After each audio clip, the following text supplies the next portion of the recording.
Haya, mtazamaji wa Channel 10, karibu. Kama ndo kwanza unaungana na sisi, bado Baragumu Live inaendelea kuchukua nafasi yake kwa asubuhi hii ya leo. Mkamotela alikwambia kwamba wageni wetu watakuwa wameshafika hapa ndani ya studio na tayari wamekwisha kuketi katika viti, na asubuhi hii ya leo tuna jambo hapa. Tunazungumzia mazingira wezeshi kwa vijana kuendeleza bunifu za tehama nchini. Mazingira wezeshi kwa vijana katika kuendeleza bunifu za tehama hapa nchini Tanzania. Sasa mara hii tuko na Engineer Sadat Kalolo ambaye ni kaimu mkurugenzi huduma za wataalamu wa tehama kutoka Tume ya Tehama ICTC. Lakini pia niko na Engineer Bahati Zubeiri ambaye ni kaimu mkurugenzi msaidizi tafiti, bunifu na uendelezaji wa wataalamu wa tehama kutoka Wizara ya Mawasiliano na Teknolojia ya Habari. Karibu sana Channel 10. Asante sana. Tunafurahi kuwa nanyi, mmekuwa wadau wetu kwa muda mrefu, na kila jambo jipya linalokuwa linatokea sisi tunakuwa tunapata bahati ya kuwa watu wa kwanza kabla ya watu wengine kwenda huko kupata hizi taarifa. Kwanza kwa ufupi tungeanza labda pengine tehama ni nini? Labda nianze na engineer pale. Asante sana ndugu mtangazaji. Tehama ni kifupi cha maneno ya teknolojia ya habari na mawasiliano. Na tuseme kwamba kwa lugha rahisi teknolojia ya habari na mawasiliano ni teknolojia ni teknolojia nyingi ambazo tunazitumia katika shughuli zetu za kila siku. Ndio. Ambazo zinatuwezesha kufanya vitu tofauti na tulivyokuwa tunafanya zamani. Kwa mfano, ulikuwa unataka kwenda benki, badala ya kwenda benki kuna application unaingia kwenye simu, unaweza ukachukua fedha benki ukazituma unakotaka kwenda. Ndio. Zile application ndizo zinazojumuisha kitu tunakiita tehama. Ndio. Na vitu vingine, ulikuwa unatakiwa uende ukalipe bili yako ya maji mpaka ofisini kwenye ofisi inayotoa huduma ya maji. Sasa hivi huna sababu ya kufanya hivyo, utaingia kwenye app, labda kama wana application maalum au kama wana tovuti, utalipa hiyo bili yako kama ni ya maji, ni ya umeme, bila kwenda moja kwa moja kwenye ofisi zao. Kwa hiyo kama nilivyosema, ni teknolojia nyingi ambazo zinatusaidia kufanya shughuli zetu ambazo tumekuwa tukizifanya tofauti na ambazo tulikuwa tukizifanya siku za nyuma. Yes. Na takwimu zinasemaje kwa upande wa vijana sasa kwenye matumizi haya ya tehama, na pengine imewasaidia vipi kujiajiri vijana, na pengine sasa hali yao ikoje?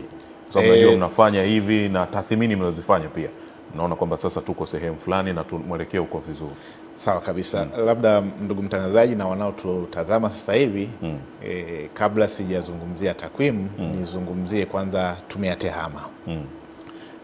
Tume ya Tehama ni taasisi ambayo ipo chini ya Wizara ya Mawasiliano na Teknolojia ya Habari, na jukumu lake kubwa ni kuwezesha ukuaji na kuongezeka kwa matumizi ya tehama nchini. Tume ya Tehama ilianzishwa mwaka 2015 kwa hati ya Rais na iko jijini Dar es Salaam. Jukumu lake kubwa kama nilivyosema la kuhakikisha kwamba matumizi ya tehama yanaongezeka ni pamoja na kuhakikisha kwamba inakuza kampuni changa bunifu za tehama. Kwa nini tumelenga kwenye kampuni changa bunifu za tehama? Ni kwa sababu ili tuweze kunufaika na matumizi ya tehama, lazima tuwe na bidhaa za tehama ambazo zimetengenezwa mahususi kwa matatizo yanayozunguka jamii zetu. Sote tunatumia mifumo ya kijamii, mitandao ya kijamii kama vile Facebook, Instagram na mingineyo, ambayo ilitengenezwa na wenzetu huko kwao. Sasa wale wenzetu wakati wanatengeneza walikuwa wanatatua matatizo yanayozunguka jamii zao. Sasa matatizo ya sisi mathalani yaliyoko labda hapa Kariakoo, wanaoweza kutatua vizuri kabisa ni vijana wetu wa tehama. Sasa jukumu moja kubwa ambalo tunalifanya ni kuhakikisha kwamba tunawawekea mazingira mazuri hawa vijana wetu ili waweze kuja na mawazo yatakayoleta bidhaa mpya za tehama ambazo zitatatua matatizo ambayo tunakutana nayo kila siku. Yawe ni ya usafiri, yawe ni ya kulipia huduma za kifedha, yawe ni ya kutoa huduma. Tunataka suluhisho hizo au bidhaa hizo zitengenezwe na vijana wetu. Wakati wakifanya hivyo, vijana wenyewe wanajiajiri na wanaajiri wenzao. Sasa wakati tunatekeleza hilo, tunafanya mambo mawili. Kwanza, tunawatambua hawa wabunifu wa TEHAMA kwa kuwasajili. Kwa hiyo mpaka sasa tumewasajili zaidi ya kampuni changa 200 ambazo ziko kwenye kazi data yetu. Lakini pili, tunaanzisha vituo maalum ambavyo vitasaidia kuwakuza hawa vijana wabunifu wa TEHAMA. Hivi vituo, tuna vituo 8 ambavyo vinaanzishwa vya kikanda kupitia mradi wa Benki ya Dunia ambao tunausimamia sisi tume ya TEHAMA kwa kushirikiana na wizara yetu. Hivyo vituo vinaanzishwa Dar es Salaam, Zanzibar, Lindi, Dodoma, Tanga, Arusha, Mbeya na Mwanza. Vituo hivi vitakuwa ni mahususi kwa ajili ya kuwalea hawa vijana, kuwapa mafunzo maalum na kuhakikisha kwamba wanaingia sokoni wakiwa na bidhaa zao ambazo zinakubalika na zinaweza zikatumika. Lakini pia hatuishii kwenye vituo vya kikanda kama hivyo. Tunaanzisha pia vituo maalum vya kukuza bunifu za TEHAMA kwenye ngazi ya wilaya. Tunajua kwamba vijana wetu wako huko tulikotoka wilayani huko. Sasa lazima tuwe na vituo vidogo vidogo ambao vitawapokea wakiwa na mawazo tu ya kiubunifu. Kijana akiamka leo akasema ana wazo fulani ambalo litatusaidia kuboresha huduma zetu tunazozitumia kama jamii, basi tunampokea kwenye vituo vile. Tukimpokea, tutampa mafunzo maalum, tutamfundisha na tutahakisha anawezeshwa kimtaji ili aweze kuboresha wazo lake na kulipeleka sokoni. Tunazungumzia mpaka wale wa vijijini kabisa, kwamba na wenyewe wanapata huduma sawa na waliopo mjini. Definitely. Sawa.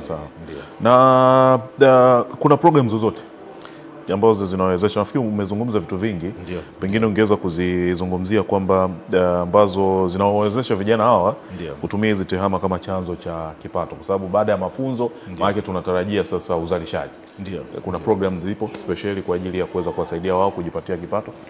Tume ya TEHAMA tunaandaa programu mbalimbali zikiwa mahususi kwa ajili ya kuwajengea uwezo vijana wetu wataalamu wa TEHAMA. Tunaweza tukawa na wataalamu wa TEHAMA ambao wametoka vioni wanaingia kwenye uzalishaji kwenye taasisi au kwenye makampuni. Kwa hiyo tunazo programu maalum ambazo ni mahususi kwa ajili ya kukuza uwezo wao. Lakini pia tunazo programu ambazo zinalenga kukuza uelewa wa TEHAMA hasa kwa watumiaji. Kwa sababu ili tuweze kunufaika na TEHAMA, lazima sisi watu wote, wawe ni wazee, ni vijana, ni wanawake wajasiriamali, tuweze kutumia TEHAMA. Hata wale watoto ambao wako kwenye shule za awali, na wao wana programu zinazowafaa wao ili waweze kuanza kuipokea TEHAMA katika maisha yao za umri wao. Yes. Sawa. Na nimeona katika hili pia Mamlaka ya Mawasiliano Tanzania nafikiri iko chini ya Wizara ya Habari, wamekuwa wakali sana kwenye hasa zile content ambazo watoto wadogo wanatakiwa wazipate. Katika hilo mimi nawapongeza sana. Nikuache upumzike kidogo engineer. Mara hii nimkaribisha engineer Bahati Zuberi ambaye ni kaimu mkurugenzi msaidizi tafiti bunifu na uendelezaji wa wataalamu wa TEHAMA kutoka Wizara ya Mawasiliano na Teknolojia ya Habari. Mtu mwingine anaweza kauliza, engineer anatoka wizarani moja kwa moja. Tume ya TEHAMA wao ndio shughuli zao hizi. Sasa ninyi kama wizara pengine mnaingiaje? Though tume iko ndani ya wizara. Kama inavyosema wizara na majukumu ambayo tumepewa, sisi kazi yetu kubwa ni kutunga sera, miongozo na mikakati ya kitaifa ili kuhakikisha matumizi makubwa ya TEHAMA yanafanikiwa. Na kama unavyofahamu, mwaka jana tu tumelaunch mkakati wa kitaifa wa uchumi wa kidijitali, mkakati wa miaka 10. Lakini pia tuna zile sera ya TEHAMA ilianza toka 2003, 2016 na sasa hivi maybe inshallah mwaka huu tutazindua sera mpya ya TEHAMA. Lakini dhamira ni nini ya kutengeneza sera na hiyo mikakati?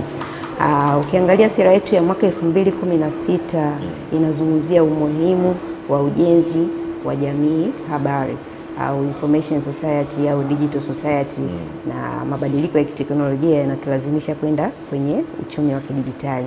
Kwa hiyo kama sera ambaye ndio msimamizi mkuu wa sekta ya mawasiliano kwa kushirikiana na taasisi zake zilizo chini, TCRA, ICTC, PDPC, ile tume ya ulinzi wa taarifa binafsi.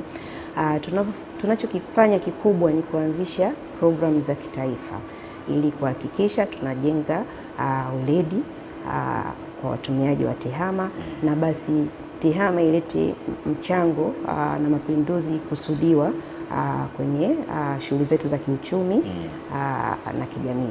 Kwa hilo ndio jukumu kubwa la wizara, lakini wizara haiwezi ikafanya peke yake, kwa sababu kama mada ya leo inavyozungumzia mazingira wezeshi ya bunifu, tuna wadau wetu wakubwa. Kwa mfano Wizara ya Elimu, kuna wadau makampuni ya simu, kuna taasisi binafsi na mashirika ya kimataifa kama UNICEF na UNESCO. Kwa hiyo hayo yote tumekuwa tukishirikiana nayo ili kufikisha dhamira zima ya serikali kwamba TEHAMA inatumika na inaleta mapinduzi ya kiuchumi kwa ujumla nchini.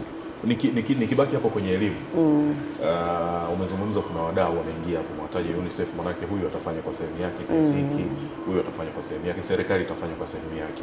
Hata nijue huu mfumo wa elimu, pamoja na kwamba mnatunga hizo sera na kuzisimamia, manake mnaangalia pia elimu inayofika kwa vijana ni namna gani. Hii mifumo inajitosheleza kwamba ni elimu ambayo inajitosheleza inayofika kwa wale vijana inajitosheleza? Naweza nikasema ndiyo. Na saizi dunia ni kijiji. Kwa hiyo mabadiliko ya teknolojia yanakulazimisha wewe kama ni nchi au jumuiya kwa pamoja kufanya mabadiliko ya sera zenu. Na kama unakumbuka mwezi Februari Mheshimiwa Rais alizindua sera mpya ya elimu. Na mojawapo ya maelekezo ya sera ya elimu ni kwamba kutakuwa na maboresho ya mitaala ya elimu katika mifumo mizima katika elimu ya awali, ya msingi, sekondari hadi vyuo. Lakini ni nini yote hiyo? Ni kuleta tija ya kujenga ujuzi, kwamba saizi badala ya kuwa na ile mitaala ya kawaida, lakini tunataka mwanafunzi anapomaliza ngazi yote ya elimu awe tayari ana stadi za kutosha kuweza kukabili na changamoto za kiulimwengu. Kwa hiyo ukiachana na sera ya elimu, kama nilivyosema, sera yetu ya TEHAMA toka 2016 inazungumzia ujenzi wa jamii habari. Sasa ukisema jamii habari inaenda pamoja na uhitaji wa jitihada za kuwezesha ufikiaji wa jamii habari. Ndio maana leo, na uzuri mwanzo umesema wewe ni mdau wetu mkuu, nadhani unasikia habari za ujenzi wa mkongo wa taifa wa mawasiliano. Sasa mkongo wa taifa wa mawasiliano umejengwa nchi nzima, lakini unaposema unamgusa mwananchi lazima uende katika ngazi ya chini hadi kijiji. Kwa hiyo tumekuwa tukishirikiana na hawa wadau kufikisha huduma za internet katika mashule, na hautoamini saizi shuleni unaweza ukakuta wanapata access ya internet up to 10 GB, ila amefanya mtoa huduma mawasiliano au kupitia shirika letu la mawasiliano kwa wote lile la UCSAF. Lakini tunafanya ujenzi wa maabara za TEHAMA kwenye mashule. Na lengo ni kwamba isiishie vijijini tu, ile access ya TEHAMA ifike hadi vijijini. Kwa hiyo tunaendelea kushirikiana na hao wadau kuhakikisha kwamba hizo maabara zinafika. Na kwa kujivunia, ndugu mtangazaji, unaweza ukasema kwamba hizi jitihada ni porojo. Naweza nikakupa mfano tu. Ni kweli haya mabadiliko yameleta impact kwa vijana wetu, na vijana wameweza kushiriki hata kimataifa. Huu mwezi tu tunasherehekea kwenye shirika la mawasiliano la Afrika waliandaa shindano la wabunifu kwa vijana chini ya miaka 35 kuleta bunifu zinazotatua changamoto halisia za mazingira ya Afrika. Na kati ya washindi 109, washindi 10, washindi 5 ni wa Tanzania. Kwa hiyo tunajivunia kwamba mfumo wa elimu umeweza kucapture yale mahitaji ya dunia, na vijana wetu wamekuwa ni competent hata kushindana na watu wengine duniani kimataifa. Maana tupo pazuri. Nirejee kwa engineer pale chap. Kuna swala la artificial intelligence. Ndio. Ama akili mnemba. Ili bwana, ukipita huko mtaani kila mtu anaongea na kujua yeye. Na kwa mtu ambaye hajapata ile elimu nzuri ama hajataka tu kufuatilia. Ndio. Watanzania tuna tendency ya kukaa kwenye vijiwe na kuambizana story ambazo ni za kubumba, tunasema tunaziumba sisi wenyewe. Nafasi ya akili mnemba katika hili, kwa sababu tunatengeneza mazingira wezeshi kwa kijana atumie TEHAMA jikwamue kiuchumi. Ndio. Na ninyi tayari mmeanza kuifanya. Na mimi nipongeze, hamkuanza tu kumwambia wanafanya hiki. Yaani mmemwanzia kwenye elimu kwanza. Hii kitu iko hivi, iko hivi, unakwenda hapa. Huko mbele nenda sasa kujitegemea. Akili mnemba ama artificial intelligence katika hili inachukua nafasi gani? Na pengine kwa kuielezea na yenyewe kidogo tu. Asante. Ndugu mtangazaji, kama unavyosema wewe mwenyewe, artificial intelligence tunaisikia sana, labda jamii na wanaotusikiliza wanaisikia sana. Na kama nilivyosema mwanzoni kwamba TEHAMA inajumuisha teknolojia nyingi pamoja na teknolojia zinazoibukia. Kwa lugha ya wenzetu tunaita emerging technologies. Sasa akili mnemba ni mojawapo ya teknolojia mpya kabisa ambazo zimeibuka siku za hivi karibuni na zina nafasi kubwa ya kuleta mageuzi makubwa kwenye namna tunavyotoa huduma na namna tunavyoendesha uchumi wetu. Kwa hivyo nafasi yetu katika jamii yetu, AI ina nafasi kubwa, na namna vijana wetu watakavyo ipokea na kuhakikisha kwamba inajumuishwa kwenye shughuli zetu za kiuchumi, ndivyo tutakavyonufaika nayo. Kama unavyosema, kumekuwa kuna maneno tofauti. Wengine wanahofia kwamba labda AI inakuja kuondoa ajira zetu. Lakini sisi tunavyojua na kulingana na tafiti tunavyozifanya, tunaona kwamba AI ina fursa nyingi ambazo inatuletea kuliko zile changamoto ambazo wengine wanahofia kwamba zinaweza kuja. Mathalani hata kozi ambazo zitafundishwa kwenye vyuo vyetu itabidi na zenyewe zibadilike kidogo kuendana na hali ambayo iko sokoni. Kama ulikuwa unafanya kazi ile kila siku, probably hiyo kazi inaweza ikafanywa na AI, lakini wewe utahitajika kufanya kitu kingine ili kuiwezesha AI iweze kufanya vizuri. Kwa haina maana kwamba AI ikija yenyewe inaweza kusimama yenyewe. Lazima sisi ambao ndio tumeitengeneza AI tuweze kufanya hivyo. Nitatoa mfano. Unajua, tukizungumza AI, una mawazo ya watu wengi ni kwamba labda ni kitu mpaka kiwe kikubwa sana. Ukiingia kwenye tovuti ya taasisi nyingi tu hata hapa nchini kwetu, utakutana na kitu ambacho kinaanza kukusemesha kwamba tukusaidieje. Yule sio mtu, ndio AI, kwa maana ya chatbot ambayo imewekwa kwenye ule mfumo. Kwa hiyo hata kama watu wangekuwa hawapo wakati ule kukusikiliza, lakini AI itakusikiliza na itakupa majibu kwa kile unachokihitaji kwa wakati ule. Na kama majibu hayapo, basi itapeleka kwa wanaohusika ili watoe majibu sahihi na uweze kupata huduma yako kwa wakati. Kwa hiyo tofauti na zamani kwamba kama nilishindwa kwenda kwenye ofisi fulani mpaka muda wa kazi saa 9:30 saa 10, sasa naweza nikaenda kwenye tovuti hata saa 2 nikasema kitu ninachokihitaji. Majibu naweza nikapata muda huo. Kama ni jibu ambalo linahitaji maelezo zaidi, basi asubuhi na mapema hilo jibu ninalipata. Tofauti na ambavyo tumekuwa tunazoea. Maana yake kwa haraka AI haina uwezo wa kuondoa akili ya mwanadamu, kwa sababu imetengenezwa na mwanadamu mwenyewe. Kabla sijarudi kwenye serikali huku, engineer, nirudi kwako tena. Tunamuona wapi kijana wa Tanzania kwenye upande huu wa TEHAMA, labda pengine kwa miaka 10 ijayo? Sasa kama nilivyosema kwamba teknolojia hizi kwa sababu zinaanza kufundishwa mashuleni huko mpaka kwenye vyuo. Kwa hiyo nafasi ya vijana ni ya muhimu sana katika kuhakikisha kwamba tunanufaika na hizi teknolojia mpya. Vijana wetu ndio hasa wao ndio focal point katika kuhakikisha kwamba tunanufaika na hizi, aidha kwa kuziunda hizi teknolojia mpya, huduma za kuziunda hii mifumo na bidhaa mpya ambayo inatumia teknolojia mpya, au kwa kuhakikisha kwamba tunanufaika na teknolojia mpya ambazo zimekuja kutoka kwa wenzetu.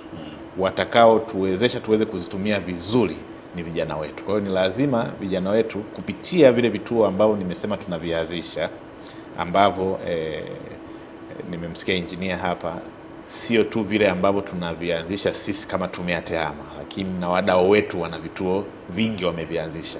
Kwa mfano kuna vituo ambavyo vimeanzishwa na wadau binafsi vinapata 52 mpaka sasa. Kwa kupitia vituo vile tunao uwezo wa kuwawezesha hawa vijana wakaweza kuzifikia fursa zinazoletwa na teknolojia mpya, na hivyo kuweza kunufaika aidha kwa kujiajiri na kuajiri watu wengi zaidi. Yes. Nashukuru. Nirudi kwa engineer hapa. Kwa upande wa serikali kuna changamoto, pamoja na kwamba mnawapa elimu hawa vijana. Mimi nafurahia sasa hivi kijana yani anapiganiwa sana katika hii nchi. Ni yeye tu mwenyewe akatai kwenda na hii speed ambayo ipo. Kuna changamoto ambazo zinawakabili hawa vijana kwenye matumizi ya TEHAMA, na kama serikali pengine pamoja na wadau ambao mmewataja, mnasaidia vipi kwenye kumsaidia angalau huyu kijana apate unafuu kwenye matumizi ya TEHAMA? Karibu. Asante Emil. Kwanza kabla sijajibu hilo swali lako, ngoja niongezee kidogo alipoishia engineer. Tunapozungumzia uchumi wa kidijitali na mabadiliko ya teknolojia yanaleta taswira tofauti ya mfumo wa ajira baada ya miaka 5 au 10 ijayo. Kwa mfano leo hii tunaona kuna makampuni ya kimataifa kama alivyosema mwenzangu, kuna Uber, kuna Bolt, kuna Airbnb. Haya, ukienda kwenye takwimu, kwa mfano nikizungumzia Airbnb, wanasema dunia nzima ameweza kuajiri watu 7,300. Na kuna watu hapa Tanzania wanafanya Airbnb, lakini Airbnb hawamjui alipo, lakini ni kampuni ya Kimarekani. Sasa hii inaleta picha gani? Kwanza inaleta picha ya kwamba kama nchi hatuna namna ya kukimbia hayo mabadiliko. Lazima tutengeneze nguvu kazi ambayo itaakisi hizo changes za kiuchumi kwa miaka 5, 10 na hiyo mingine inayokuja. Kwa hiyo kwa mazingira hayo sasa unajikuta ukija kwa nchi yetu ya Tanzania, kwanza kuna hiyo changamoto ya elimu, kwamba unakuta kuna vijana sisi dhamira yetu ni kwamba tunapotengeneza bunifu, let's say hizi bunifu address changamoto zilizopo Tanzania. Sasa ukija kwetu unakuta bado kuna baadhi ya portion ya vijana hawana access ya elimu au maarifa ya kutosha kuwawezesha kutengeneza bunifu zao ambazo zinaakisi mazingira halisi ya kiuchumi. Kwa ndio maana hapa mwenzangu wa tume ya TEHAMA anazungumzia uhitaji wa ujenzi wa vituo vya ubunifu nchi nzima. Lakini pia kuna changamoto ya mitaji. Sawa, tunakutana na vijana wana bunifu nzuri, lakini je, wana access of capital? Akitaka kufanya expansion ya bunifu zake, je, ana huo uwezo? Kwa hiyo unajikuta sisi kama serikali na kupitia wizara yetu sasa tuna shughuli tunaendelea nayo ya uboreshwaji wa sera zilizopo au kuanzisha sera mpya ambayo itazungumzia namna gani kampuni changa hizi startup zinaweza zika operate vizuri nchini, kuweka hayo mazingira wezeshi. Kwa hiyo either ni kwamba sera itatoa mwongozo wa namna gani wanaweza kupata mitaji kwa urahisi, masuala ya kufaidika kwenye kodi ambazo hizo ndo changamoto, elimu, namna gani wataweza kukuzwa elimu na kuweza kucompete duniani kwa ujumla. Kwa hiyo changamoto kubwa ni kwamba unakuta hawana mitaji, lakini skills zao zinawafanya wanashindwa kucompete duniani. Lakini nyingine hata access to market. Tunaona kwa mfano, nadhani Nala mnamfahamu sana. Huyu amepata platform nzuri na amejulikana kimataifa, lakini haimaanishi kwamba hatuna bunifu nyingine ambazo ni nzuri na zinaweza zikapika duniani.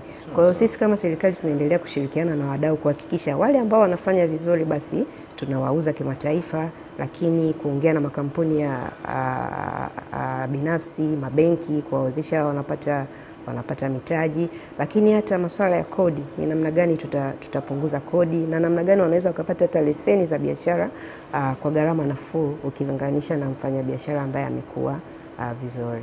Asante. Maana yake kijana